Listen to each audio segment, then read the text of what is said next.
এই জয়সওয়ালকে জিজ্ঞাসা করা হয়েছিল এই ব্যাপারে যে শেখ হাসিনার ইন্টারভিউ সম্পর্কে আপনাদের কি মন্তব্য।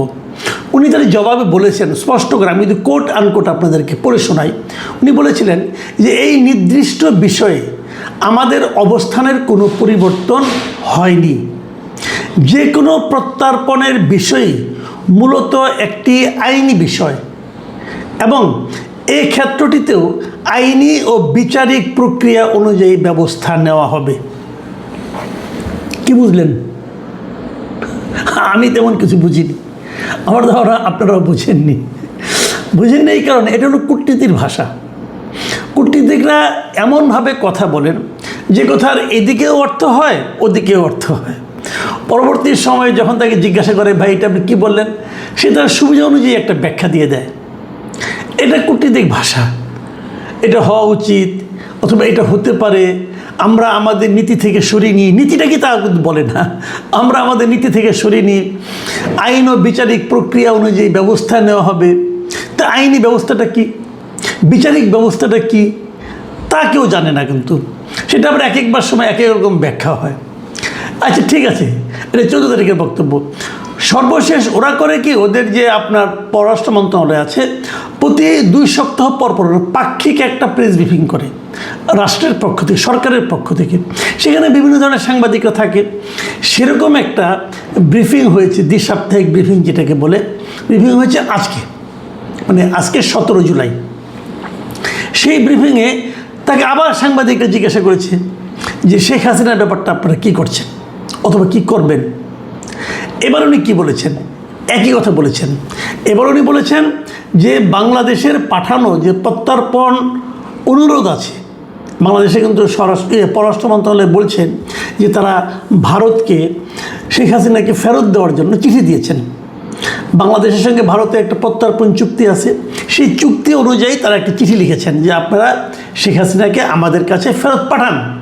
এবং সেই অনুরোধের ব্যাপারটা উনি বলেছেন যে বাংলাদেশের যে চিঠিটি তাদেরকে পাঠিয়েছে সেই অনুরোধের ব্যাপারে ভারত সংশ্লিষ্ট আইনি কাঠামো ও দ্বিপাক্ষিক প্রত্যর্পণ চুক্তির আইনি বাধ্যবাধকতা মাথায় রেখে পুঙ্খানুপুঙ্খভাবে পর্যালোচনা করা হচ্ছে। মানে তারা এখনও সেটা পর্যালোচনা করছে, পুঙ্খানুপুঙ্খভাবে পর্যালোচনা করছে। তার মানে কিছুই বুঝলাম না।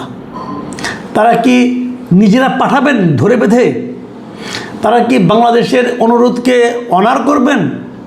অথবা তারা কি শেখ হাসিনার যে ইচ্ছা সেই ইচ্ছাকে সম্মান দেখে ওনাকে ছেড়ে দিবেন? যেমন আমাদের এনসিপির নেতা উনি তো বলেছেন যে শেখ হাসিনাকে ফেরত পাঠালে পরে তার কোনো আপিলের সুযোগ নাই, তার মৃত্যুদণ্ড কার্যকর করা হবে। উনি ওনার মতো করে বলেছেন, কারণ একটা মামলায় তো ওনার মৃত্যুদণ্ড হয়েছে, ওই মামলা আপিলের জন্য 30 দিনের সময় ছিল, 30 দিনের সময় পার হয়ে গেছে, কিন্তু আপিল উনি ওনার পক্ষ থেকে করেও নাই, কাজে মৃত্যুদণ্ড হয়ে যাবে। এটা উনার যে বক্তব্য, এই বক্তব্যটাও আমি মনে করি যে আইন অনুযায়ী ঠিকই আছে। শামা ওবায়েদ আমাদের যিনি পররাষ্ট্র প্রতিমন্ত্রী, তিনি বলেছেন শেখ হাসিনাকে ফেরাতে ভারতের সদিচ্ছা প্রয়োজন। উনি ওনার কূটনৈতিক ভাষায় পররাষ্ট্র প্রতিমন্ত্রী হিসেবে যেভাবে বলা দরকার সেভাবেই বলেছেন। তাহলে আসলে হবেটা কি এটা আমরা কেউ জানি না। আবার শেখ হাসিনা একটা আলটিমেটামও দিয়েছে, ডিসেম্বর, উনি একটা তারিখ ঘোষণা করেছেন যে ডিসেম্বরে উনি ফেরত আসবেন। আসলে কি হবে, না আসলে কি হবে, ওনার আশাকে কেন্দ্র করে কার মধ্যে কী প্রতিক্রিয়া। এর মাঝখানে আরেকটা ভিডিও দেখলাম, সেখানে উনি একই কথা, ভিডিও ঠিক না অডিও রেকর্ড শুনলাম, সেখানে উনি একই কথা বলেছেন, দলের লোকজন নিয়ে উনি আসছেন। কি হবে আসলে ব্যাপারটা নিয়ে আমরা কেউ জানি না। তবে আমি আজকে ওনার আসলে পরে ওনার রাজনীতির কি ভবিষ্যৎ হবে, এবং যেভাবে নাহিদ ইসলাম বলছেন যে আসবে সঙ্গে সঙ্গে ধরে নিয়ে যে ফাঁসিতে ঝুলাই দিবে, বিষয়টা কি এতই সহজ কি না সেটাও আমার কাছে কিন্তু ক্লিয়ার না।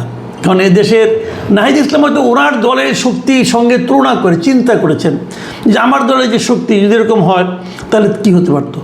কিন্তু নাহিদ ইসলামের পক্ষে কি কল্পনা করা সম্ভব যে এনসিপির শক্তির সঙ্গে আওয়ামী লীগের শক্তির কত পার্থক্য? মনে হয় না। সেই কী হবে বলা বড় কঠিন। তবে ভারতকে ভাবছে সেটাও কিন্তু কিছু বুঝিনি।